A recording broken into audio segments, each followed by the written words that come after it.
Aujourd'hui, l'instant digital porte sur une autre pratique de management des ressources humaines qui a été abordée par le digital et qui est la formation. Alors, la formation, on le sait très bien, c'est un investissement. Et c'est un investissement qui est indispensable pour l'entreprise. Pourquoi? Parce qu'il permet deux choses. La première, c'est l'amélioration des compétences existantes déjà. Et la seconde, c'est l'acquisition de nouvelles compétences. Alors, la formation traditionnelle ou classique, on le sait tous, c'est une formation qui est présentielle. C'est-à-dire que les participants doivent être présents sur un lieu déterminé et le formateur aussi doit être présent avec les participants pour transmettre et échanger avec le groupe de participants. Ça, c'est la formation traditionnelle.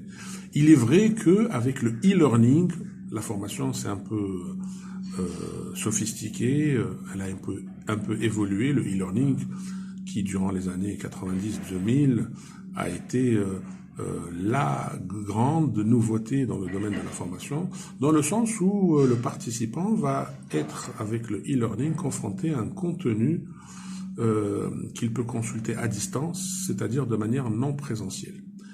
Mais le e-learning, il a la particularité d'être limité en termes d'interaction, c'est-à-dire que le participant à une formation à travers le e-learning, il va accéder à un contenu, généralement texte, peut-être image, mais pas plus. Il n'y a pas d'interaction, ou très peu d'interaction, à part celle qui est avec le contenu texte ou image.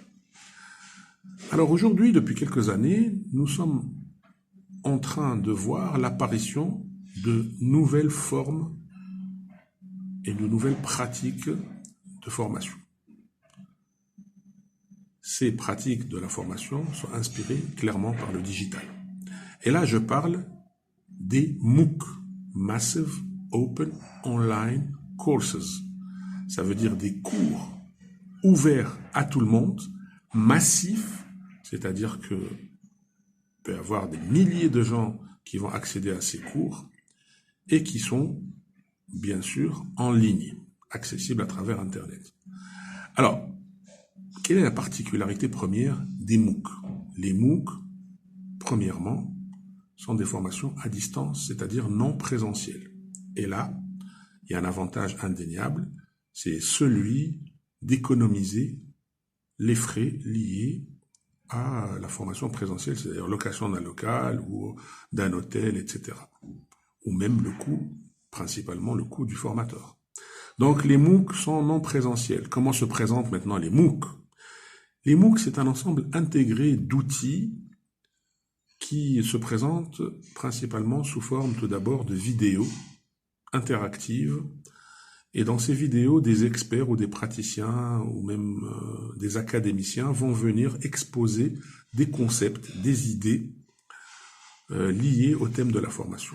Mais ça ne s'arrête pas là, parce que on peut approfondir ce qui nous a été apporté par l'intervenant grâce à des ressources supplémentaires qui sont sous forme de articles en PDF, donc en texte. Et ces ressources-là vont nous permettre de mieux comprendre le thème de la formation. Ensuite, le côté interactif continue avec l'existence d'un forum où les milliers de gens qui vont postuler au MOOC vont s'exprimer, échanger, et ceci crée une dynamique et une synergie entre les participants à la formation. Alors, ce qui est particulier aussi au MOOC, c'est que l'évaluation se fait non seulement à chaud, mais de façon systématique. C'est-à-dire que pour passer d'un module à un autre dans un MOOC, il faut passer des petits quiz, et les quiz vont valider vos connaissances. Par la suite, la validation finale va se faire grâce à un examen final qui nécessite le fait d'être présent devant son ordinateur durant une période déterminée qui va d'1 heure à 2 heures. Donc la validation des acquis et l'évaluation du candidat se fait immédiatement, instantanément et à chaud. Alors, par la suite, le candidat va obtenir un certificat. Et ce certificat, ce qui est très intéressant, c'est qu'il est de plus en plus reconnu par des entreprises, c'est-à-dire que vous pouvez le mettre sur votre CV, vous pouvez le mettre aussi sur votre profil LinkedIn sous forme de badge, ça se fait de façon automatique, et les entreprises vont reconnaître cette validation comme un document de validation officiel de votre MOOC, et ceci a un impact sur votre CV. Donc, les MOOC, leur avantage par rapport à la formation traditionnelle, c'est qu'ils sont plus dynamiques, plus interactifs, plus instructifs, et qui coûtent beaucoup moins cher que les formations traditionnelles, tout en permettant à un participant de se former à n'importe quel moment de la journée. Donc, il choisit lui-même son temps de formation de façon totalement flexible. Voilà, c'était la formation digitale grâce au MOOC. À bientôt pour un autre instant digital.